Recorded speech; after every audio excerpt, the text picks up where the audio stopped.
السلام علیکم ورحمۃ اللہ وبرکاتہ۔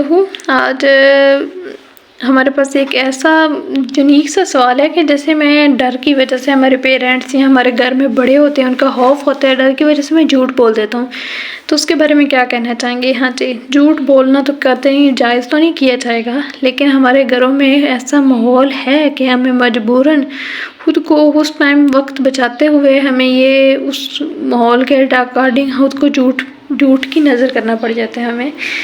تو بس اللہ ہمارے بڑوں کو بھی ہدایت دے کہ اتنا خوف بچوں کو گھر میں وہ تھانے دار نہ بنے، گھر میں پیرنٹس بنے، اچھا سا انوائرمنٹ بنائیں۔ یہ آپ کی وہ قیمتی تحفے ہیں، وہ قیمتی تحفے ہیں جو دنیا میں آپ نے چھوڑ کے جانے ہیں، آپ کے لیے صدقے جاری ہیں۔ ان کی تربیت آج اچھی کریں گے، کل آپ کو اچھی ملے گی۔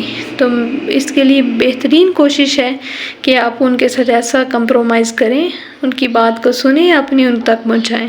یہ کوئی حل نہیں ہے کہ ایسا خوف قائم دائم رکھے کہ یہ ہماری پرمپرا چلتی آ رہی ہے، ہمارے بڑوں نے کیا تو ہم نے بھی آگے کرنا ہے۔ تو برائے مہربانی اپنے بچوں کے ساتھ نرمی اور شفقت کا مظاہرہ کریں تاکہ بچے بھی آپ کے ساتھ ایسا ہی کریں انشاءاللہ۔